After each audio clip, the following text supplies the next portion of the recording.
And I would like to ask Dr. Gopal sir to start his Yeah, video, please. yeah. Am I audible now?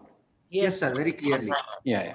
So this is a case where there was a vitrectomy for a retinal detachment, and we had settled the retina.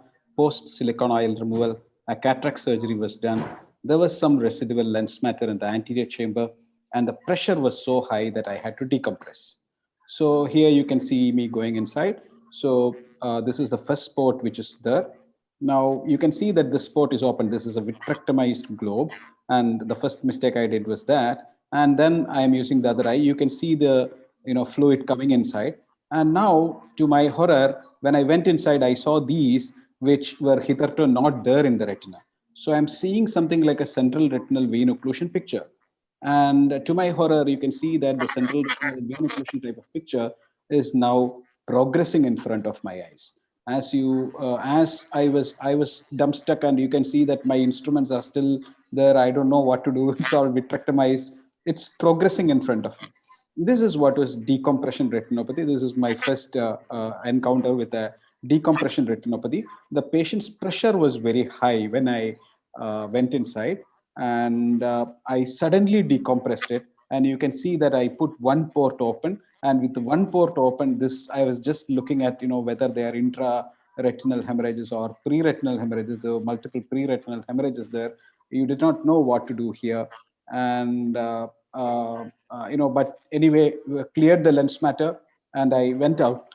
This patient had a pre-cataract surgery vision of somewhere around 6/18, and post-cataract surgery also. Probably this cataract was commiserate for about 2-line improvement, but finally the patient ended up with 6/18 vision. I had done a fluorescent angiography, and there was no significant ischemia or something like anything like that. Over the next 3 months, this completely vanished.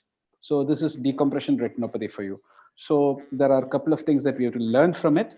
Number one, we need to reduce the intraocular pressure. A lot of cases where there is high pressure and there is a retinal cause, maybe triamcinolone induced glaucoma, or a lens matter induced glaucoma, or even something like an end-off with secondary glaucoma. Any of those cases, we need to actually reduce the pressures before we go in. Number one, that is very important thing. Probably you can use Diamox, you can use all those other cocktail of medicines to reduce it. Number two, when we are decompressing, slowly decompress slowly decompress with um, 25 gauge system, and then probably what you can do is slowly take the stillet out a little bit, and so you are graded decompressing the vitreous. So that is how probably we can avoid this sort of a situation in a high pressure. I welcome to your comments, because I don't know how many had this. This is my first and only case that I had like this. That was a very interesting case, Dr. Gopal Pillai. Now, could this also happen in a case of a nucleus drop, which happens sometimes rarely with the anterior segment surgeon? This kind of scenario can happen, or that means you need to... Basically, here was one case in which the pressures were very high and I decompressed very fast.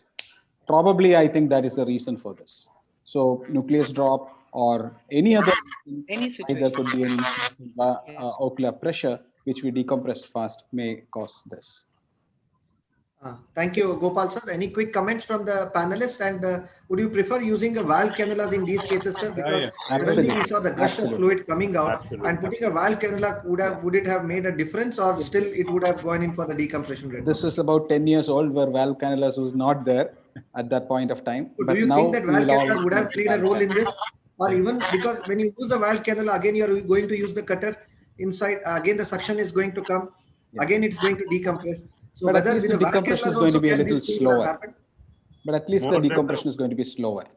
Definitely. More than the valve cannula, the machine pressure should be slowly kept at about 40, 45, and then slowly brought down.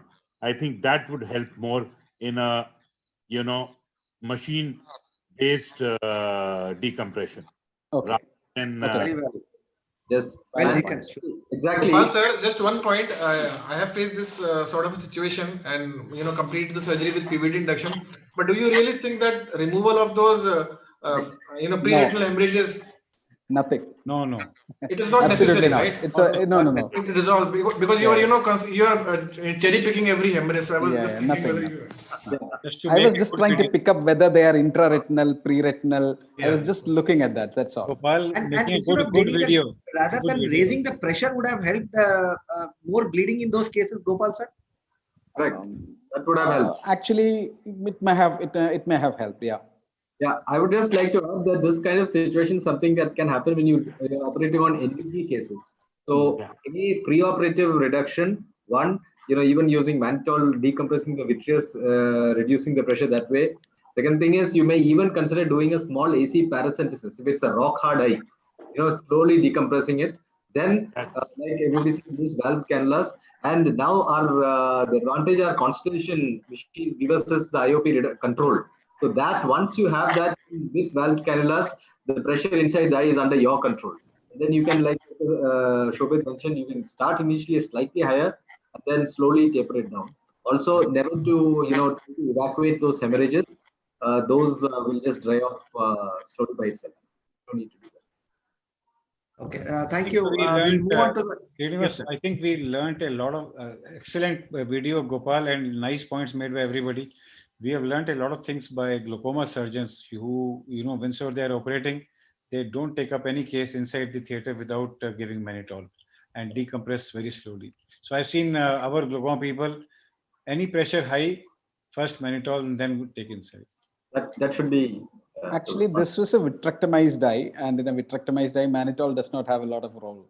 Yeah, but I think what Anand said, a slow decompression of Absolutely. that really makes a Paracentesis difference. also. Optimized eyes propensity for developing this kind of this thing, as we have seen in glaucoma patients where they do trabs on vitrectomized eyes. They have a higher propensity for post-operatively. They may not notice it, but you will find it next day post-operatively. But I would differ from decompressing in high myopic eyes because that can lead to intraoperative choroidal bleeds. So very high myopic eyes are at risk of choroidal bleeds during the surgery if you use a pinky or you do a compression pre-op. Your point well taken, Vishal. A very small comment just for the postgraduates or younger surgeons who are viewing. So if you are using non-walled cannulas, it's always better to plug the cannulas before you insert the next one. So that is one very important point. If you don't plug and then try to insert the third port, it will suddenly lead to compression and egress of fluid. And when you suddenly release, it will again lead to hypotony. So that may again worsen the things. Thank you very much, Dr. Vinod. Points. In phacomorphic cases, people doing small incision cataract surgery, it's something sometimes when it drops, you will find this in the background of a drop. And Vinod, plugging has to be done with both the hands, not one hand, because the plug will come out otherwise. Plugging has to be, you have to press that plug with some other instrument also. You press that plug. Thank you, sir.